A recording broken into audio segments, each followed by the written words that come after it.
Again, why we are quoting Misra here again? Because he is only brave man in the Indian media who is constantly, and he has the guts, he has the contacts, and he is a local, secular, hardcore Indian. And a very known investigative journalist. He's written so many books, very well acclaimed.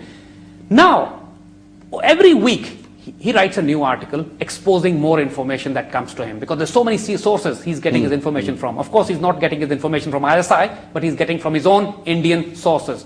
Now, he says, very interestingly, that it was later discovered that the telephone SIMs, the telephone cards, chips which were being used, so-called terrorists who were using them, were actually provided by the undercover Indian intelligence officers.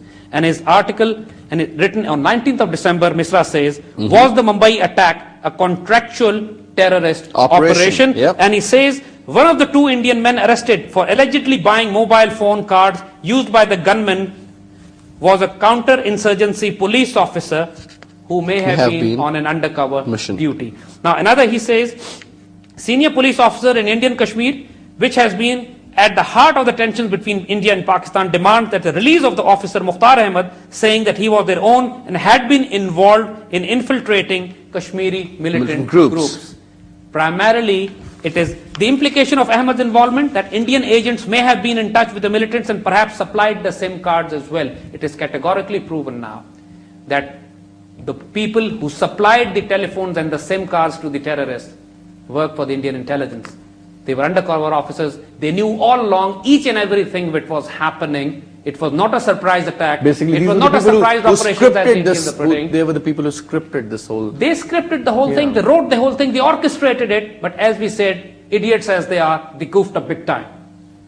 They messed it up completely. There's so many trails, so many. The entire trail, so many fingerprints they left around, that even their own media, even their own officers, their own investigating team. And remember one thing as well, that Indian police, from the team of ATS Kurkure, from the team of the police officer, were on the tails, were on the heels of those terrorists, trying to find out who killed their boss. And naturally, they have also come up with so much of information which Misra has and he has written. And it's worth reading his articles actually.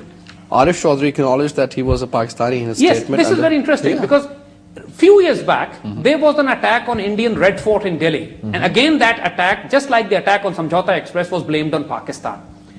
Nobody knew what happened after that because few people were caught and nobody knew because Indians hushed up the investigations. Why did they hush up the investigations? Because the man who was caught, the statements that he gave were so damning against the Indian intelligence.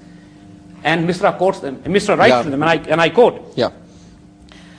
And one of the Indian website, Tehelka, is a very famous website because they are known for, Tehelka means creating a storm. I mean, they are famous for creating storms. They have really exposed scandals within the Indian society and system. And Tehelka writes about the Red Fort incident.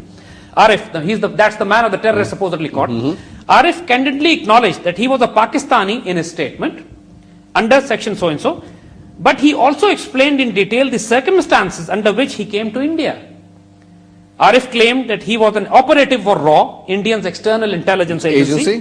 His statement reads, I used to work for the X-branch of RAW since 1997. This is the most damning statement against RAW. They had hired a Pakistani to act as a terrorist to create a justification that Pakistanis are involved in terrorism in India. And that is why Tehelka exposed it, Misra writes it, and we present it today, categorically suggesting the Red Fort operation was also a covert operation by RAW to rope Pakistan in, creating a justification that Pakistan's ISI and Pakistan security establishments are terrorist organizations. Again, their own sources exposing them. And that is why you find no investigation of the Red Fort case. You find absolutely nothing coming out of the Samjhauta Express case also. And in fact, because there are dozens of Pakistanis, almost 100 Pakistanis were killed and wounded, burnt alive in fact, when the doors of the train were closed and explosives were put inside by Colonel Prohit, the man arrested by Kurkure. And these terrorist acts were all blamed on Pakistan. Imagine those doors were closed. They locked the doors the door from outside. And then they burned those people alive. Can you imagine? Burning people alive is the favorite hobby of Indian hardcore Zionists, of Modi, of RSS, of Bajrang Dal, of Shiv Sena, and Bal Thackeray. Because they burn the dead bodies as well. So because they burn the dead bodies, so they burn Muslims alive. And this is the mentality of them. And this is what the RAW has been doing. Red Fort operation was a black op, false flag operation. The Samjhauta was a false flag operation. Mumbai was a false flag operation. Everything is exposed now from their own sources. Now we'll be talking about, they say that listen to the terrorists is this language of a Pakistani from Punjab or an Indian You see, from South the India. Indians have done is that they have dug their own grave. In their overexcitement, Excuse me, yeah. in their overexcitement, they recorded this entire conversation, let it run live. The conversation between a terrorist and an Indian anchor. It was allowed to run live. They're just trying to create a hype or something like that? Yes, they were trying to, because they thought in the heat of the moment they'll create enough hype against Pakistan, and then their plan was to create a global justification for a preemptive strike on Pakistan, which they tried. But since Pakistan Armed Forces and Pakistan Air Force became alert, the Indian Air Force did come.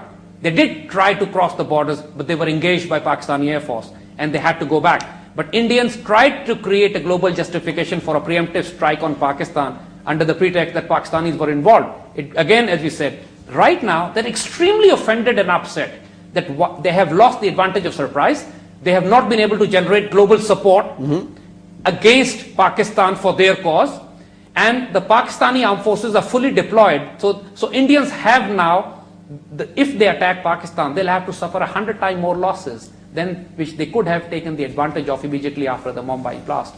So they've, again, here also they've goofed up big time, missed an opportunity for which they're kicking themselves now.